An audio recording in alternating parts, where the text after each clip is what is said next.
ناظرین، کتاب رنگ پروگرام میں آپ کا استقبال ہے۔ آج ہم محجری ادب کے حوالے سے ایک انتہائی اہم کتاب پر گفتگو کرنے جا رہے ہیں۔ عام طور پر محجری ادب پہ گفتگو بہت کم ہوتی ہے، حالانکہ محجری ادب وہ ہے جس نے ہمارے علمی ادبی سرمایہ میں وسیع تر اضافہ کیا ہے۔ میں ذکر کر رہا ہوں محجری ادب کا، تو مان بعد آپ دیکھیے کہ برطانیہ کے حوالے سے، امریکہ کے حوالے سے اور دیگر ممالک کے حوالے سے کتابیں تو نظر یہاں پر آئی اور لوگوں کو کچھ نہ کچھ علم ہے، لیکن ایک بڑا حصہ جو خلیجی ممالک کا ہے، جہاں ہمارے اردو کے اہم ادیب اور شاعر موجود ہیں، وہاں آئے دن اردو کی ادبی سرگرمیاں ہوتی رہتی ہیں، لیکن تحریری طور پر چند مضامین تو نظر سے گزرتے ہیں، لیکن کوئی مستند اور باضابطہ کتاب سامنے نہیں آئی۔ آج میرے پیش نظر ایک انتہائی اہم کتاب ہے۔ میں یہ کہہ سکتا ہوں کہ یہ بہت ہی تحقیقی کتاب ہے اور ایسی کتاب ہے کہ جتنے بھی ادب کے شائقین ہیں اسے ضرور پڑھنا چاہیے۔ اس کتاب کا نام ہے عطردان۔ یہ دراصل متحدہ عرب امارات میں اردو کے شعراء و ادبا یہ تحقیق و ترتیب ہے۔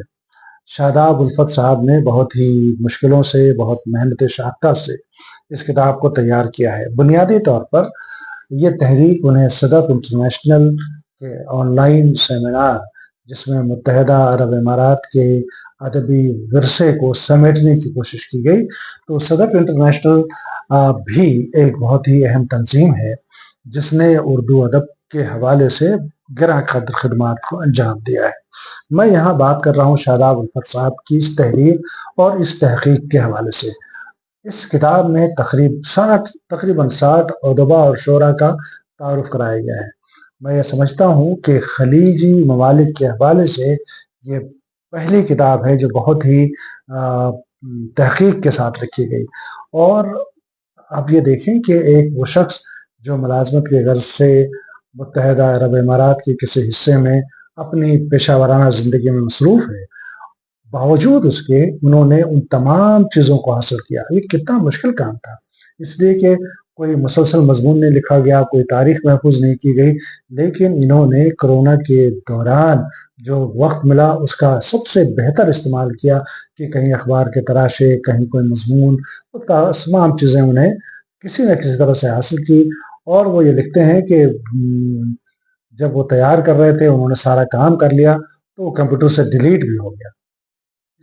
کتنا قلق ہوا ہوگا ان کو، پھر دوبارہ انہوں نے اس کو حاصل کیا اور اس کتاب کو منظر عام پر لایا۔ اسے جو انہوں نے ترتیب دی ہے تو 3 نسلوں کو انہوں نے سامنے رکھا ہے کہ پہلی نسل وہ ہے جس نے متحدہ عرب امارات میں ادبی سرگرمیوں کو شروع کیا، اس کے بعد کی نسل اور موجودہ نسل۔ خود شاداب الفت لکھتے ہیں اس کتاب میں اپنے پیش لفظ میں کہ اس مقالے کو انہوں نے 3 حصوں میں بانٹا گیا، اور یہ ان کی تحریر ہے، میں پڑھ رہا ہوں۔ اس مقالے کو 3 حصوں میں بانٹا گیا۔ پہلے حصے میں وہ لوگ ہیں جنہوں نے امارات میں اردو ادب کے منظرنامے کے روشن ماضی کی تشکیل دی۔ دوسرا حصہ دور حاضر پر مشتمل ہے۔ تیسرا حصہ بھی دور حاضر سے ہی متعلق ہے، مگر اس میں ان شعراء اور ادبا کو رکھا گیا ہے جو یہاں کی فضا میں ایک تازہ ہوا کی طرح ہیں، یعنی نئے لکھنے والے۔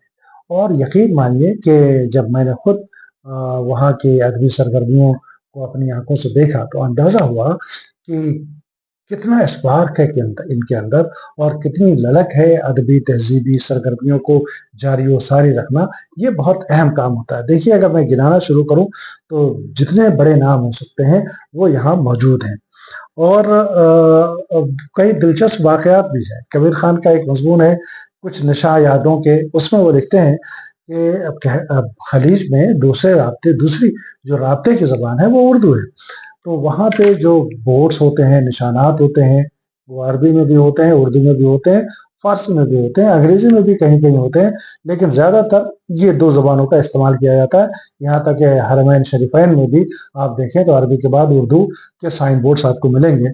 تو جس طرح کا سائن بورڈ اس زمانے میں ان کو دیکھنے کو ملے، اور جس کی وجہ سے انہیں تعجب ہوا اور یہ دیکھا کہ یہاں اردو بولنے والے اتنی کثیر تعداد میں موجود ہیں، تو انہوں نے اس کا عنوان اس کو نقل کیا ہے کہ یہاں کچرا پھینکنا منع ہے۔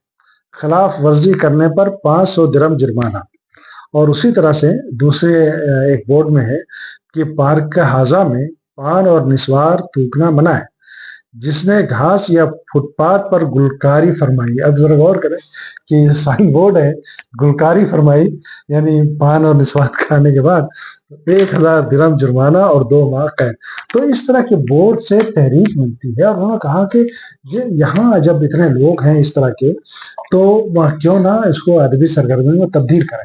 میں واقعی مبارکباد پیش کرتا ہوں شاداب الفت صاحب کو، بہت اچھے شاعر ہیں، بہت اچھے لب و لہجے کے شاعر ہیں، جدید جو شعری اسلوب ہے اس میں اپنے خیالات کا اظہار کرتے ہیں۔ ان کے اشعار کو دیکھیے تو لگتا ہے کہ نیا تخلیقی بیانیہ ہے، اور اس کے بعد انہوں نے بغیر کسی امتیاز کے جتنے بھی نام ہو سکتے تھے یا جو ممکنہ نام موجود ہیں ان کے حوالے سے انہوں نے ان کا تعارف کرایا ہے، ان کا نمونہ کلام یہاں پیش کیا ہے۔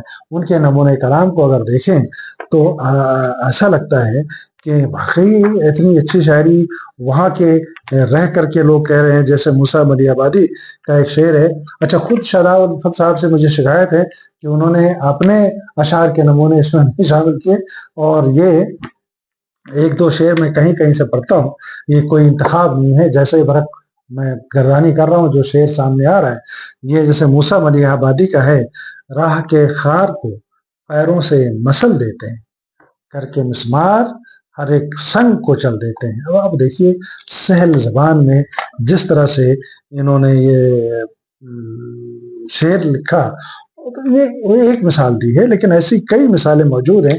جیسے مسکان ریاض کی غزل کا ایک شعر، میرے طبیب نے مجھ کو دوا تو دی ہے ضرور، میرے طبیب نے مجھ کو دوا تو دی ہے ضرور، شفا کے واسطے لیکن دعا ضروری ہے۔ اچھا اسی طرح سے ایک صاحب ہیں پرتیک، کیا خوبصورت شعر کرتے ہیں، نوجوان شاعر ہیں، میری ملاقات بھی ہوئی۔ دونوں جہاں کی قید سے جب دل یہ بھر گیا، دونوں جہاں کی قید سے جب دل یہ بھر گیا، دنیا کو چھوڑ چھاڑ کے میں اس کے گھر گیا۔ اب یہ سادہ صاف لب و لہجے میں عام زبان میں جس طرح سے انہوں نے بیان کیا ہے وہ شعری معنویت ہے، نیا لب و لہجہ ہے۔ تو میں اپنے ناظرین سے یہ کہنا چاہوں گا کہ اس کتاب کو ضرور حاصل کریں اور ضرور پڑھیں۔ اگر آپ کو شوق ہے کہ ہم بیرون ملک مقیم ادیب اور شاعر جو پیشہ ورانہ زندگی میں مصروف ہونے کے باوجود بھی اپنی ادبی اور تہذیبی سرگرمیوں کو برقرار رکھے ہوئے ہیں، ان کو اگر جاننا چاہتے ہیں، پڑھنا چاہتے ہیں، تو اس کتاب کو ضرور پڑھنا چاہیے۔ میں شاداب الفت صاحب کو مبارکباد پیش کرتا ہوں، اور شاداب الفت کے ساتھ ساتھ متحدہ عرب امارات میں مقیم جتنے شعراء اور ادباء ہیں ان کو سلامی عقیدت پیش کرتا ہوں کہ وہ اپنے وطن سے دور اپنی تہذیب اور ثقافت کی بقا کے لیے کوشاں ہیں۔ اللہ ان کی طاقتوں میں مزید اضافہ کرے اور ہمیشہ سلامت رہیں۔ شکریہ۔